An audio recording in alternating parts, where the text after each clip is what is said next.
Hi, everyone. We are back for.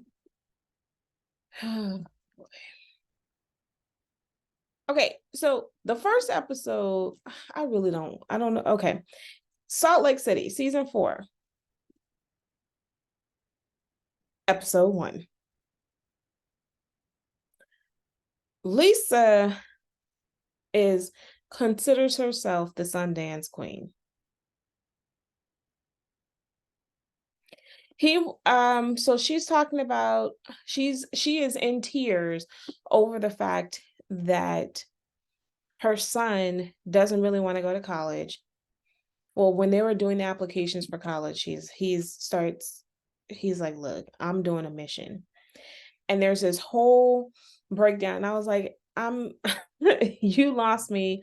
I don't understand what's happening and why we should care. So I'm going to pause you on that because I appreciate how Heather is like, let me explain to you why this is a big deal. That doesn't happen till episode 2. Heather is like, look, I got a new book, I got new businesses that are opened up. So I bought a house. I bought a bigger house. The kids are old enough. I didn't want to, even when I got divorced, I kept the house. I didn't want, the kids to have so much change in their life. I'm not upset with her reasoning. Okay. Meredith. Meredith and Heather. Oh, Heather does talk about all the haters that she has from the book, right? Which I think is legit. She should expect that. Meredith and Heather come together. They talk about Whitney. And Whitney's like, Heather's like, look, I don't really trust her. I'm taking it slow. Meredith is like, look, I'm upset because Whitney made some comments about me and my husband Seth being in a bath together. Now Heather starts laughing because she's like, oh, she's really serious. She's really upset with Whitney over this bath thing. Like, I didn't get that. I thought that was hilarious. And then, I'm gonna be honest, this is the thing that makes this show so endearing, is because the way these people fight over stuff that you're like, I don't see why this is something we should be fighting over, is endearing. So, because it's just like, I'm sorry, we're fighting over comments about Seth and oh no, we're fighting over comments about Seth and you being in a bathtub together. Gotcha. So we are at Meredith and the store, and Mary comes over. It seems like Mary and Meredith have been keeping in touch. Mary comes over to the shop and she's struggling to get in the door, which is kind of funny. Now, this is where we all take a left, and this is why people love Mary so much. Robert Jr. has a girlfriend, but people say that Robert Jr. is married, and the producer's like, did you ask? And she's like, no. We haven't had a chance to talk about it. Robert Sr. has been living in Vegas for 6 months. And they ask her, like, do you have a problem with that? No, it's been good. Girl, ain't no way. But that's what happens when you marry your grandmother's husband. Okay. Meredith. Yeah. No one has talked to Jen. I love how Meredith's like, she's in jail though. Like, that's why we haven't talked to Jen. So clearly these folks, Jen, ain't putting not near a dollar on your books.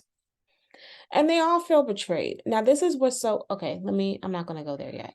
Monica and Lisa and Angie, they all come together. Angie's like, look, my purse needs its own chair. It's a cute purse. Monica is um Monica was Jen's assistant because Jen's assistant quit. So she was helping Jen out.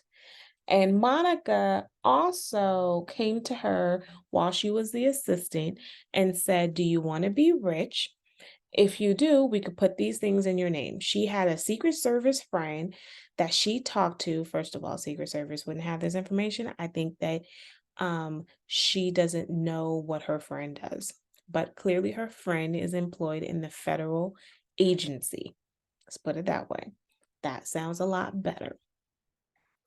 Was employed in a secret agent in a federal agency, federal law enforcement agency, and told her what Jen told the friend, what Jen is asking of her, and the friend told Monica to not participate and to get away from Jen because Jen is going to jail. And so she ended up 2 months later, Jen gets arrested and she becomes a witness. By the way, Drita has put on, is all over, I think she said on Instagram, yeah, that she's a rat. Anywho, so she became a witness. Monica is now getting a divorce. So Monica was married, then she got a divorce, then she got married again, and now she's getting another divorce by the same man. All of it's the same man. She has a child that is 5, 6, 12, and 17. I saw the picture of all the kids. I'm still questioning, why does a 5-year-old have a pacifier? Okay. Monica made a comment that Lisa clearly Lisa talks a lot. Lisa doesn't really think that Lisa is like, well, I only met Monica. I don't really know Monica too much, but whenever I met her, I thought that Monica Monica looks a lot different than what she used to look in the past. And this is completely primarily because she had blonde hair. She was a lot lighter complected. And but what's the irony to this is that Monica is going to clearly be the bone collector. It is going to be interesting to see how this works out, because it's like you don't have Jen on the show, but you have the ghost of Jen. And the ghost of Jen is living through this Monica character because Monica knows everything about everybody based on what Jen has said. And Monica has actually talked to Lisa, unbeknownst to Lisa, because Jen would put the phone down and Monica would sit there and listen to Lisa speak. So all this while, Lisa thinks that she was having some kind of relationship with Jen, and to find out she really wasn't having much of a relationship with Jen, she was having a relationship with Monica. Funny thing is that this makes a lot of the last 3 seasons make sense. Because we used to criticize, which I never really particularly cared for Jen, but we used to criticize like how Lisa thought that the relationship was so tight between Jen and her, when in fact Jen's like, nah, it ain't. And she was backstabbing her every which way but loose. But now it makes sense as to why Lisa felt this way, when in fact, and Jen felt opposite. It makes sense because, Lisa's been talking to Monica. So then also now, because of this, Monica's like, Lisa's up here talking about how her and her husband's relationship, and they doing all this traveling together, and they're having this anniversary and blah, blah, blah. When she's like, yeah, but I know all the secrets between their marriage, and it's like, none of this is as rosy as it is. I think about this sometimes when you do think about like an ex or something, and you're like, oh, maybe the relationship would be better when you see them on social media and all this other stuff. And you discover like you really think about it and you're thinking, yeah, these social media, all the pictures that you're showing on social media, you always show the great parts about your relationship. You never show the bad parts. And who wants to like exchange your drama for somebody else's drama? So Heather has this group activity. It's supposed to be this fresh start, but then at this, even though she's trying to do this fresh start, what she doesn't want a fresh start with is Angie. She's like, I'll do a fresh start with everybody minus Angie. Monica is like, look, Jen said a lot of bad things about Heather, which is kind of strange because Heather's been her ride or die, but then she cleans it up by saying Jen says bad things about everybody. Okay, that's fair. Mary and Lisa had, oh, this is funny. Okay, so Mary is like, oh, it's nice to see Lisa. And then she has all of these, and she has a great jacket. The jacket's cute. And then Lisa's like reading all of the text. You're this horrible person, you're a liar, you're this. I'm like, Mary, ma'am, like your text messages to Lisa is so uncool. You gotta love, this is why people like Mary so much, is because she lives in such a delusionville. She doesn't curse you out, but she says the nastiest things to you, minus curse words, and then act like, what's the problem? I said it in my truth because that's who you are. That's how my mother is. She'd be like, did I say something, even though it's wildly inappropriate? And she's like, but it was a fact though. And I'll be like, yeah, but that's not what we say to people. Was that not supposed to be like, we're not supposed to be speaking truth? We're supposed to be speaking half truths. I'd be like, Mom. Mm-mm.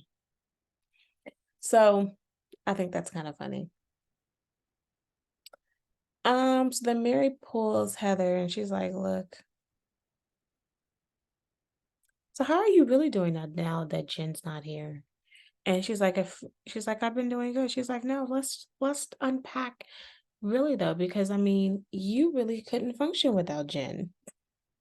And then she's like, well, it's a weight been lifted.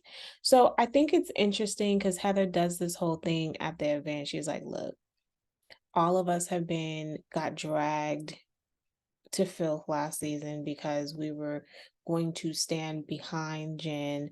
And clearly, Jen was lying to all of us. We've been through this whole episode together and we really should come out of this together and strong. And I thought that was a really nice little sentiment. Okay. Meredith wants to pulls Lisa to the side and wants for them to go walk and talk and get to know each other and start on a new page. Whitney there was a whole thing about like, has anyone read anyone's book? Nobody. And Heather's like, look, none of these people know how to read. They're not the reading type.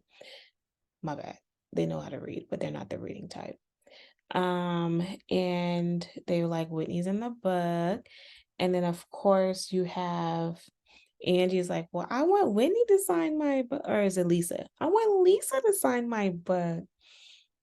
And Heather's like, this is the reason why Angie will never be in the book. Okay.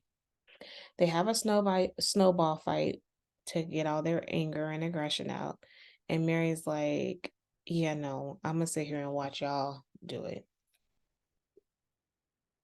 Oh, Mary, Mary, Mary. Her antics are classic. With that being said, that's the end of episode 1.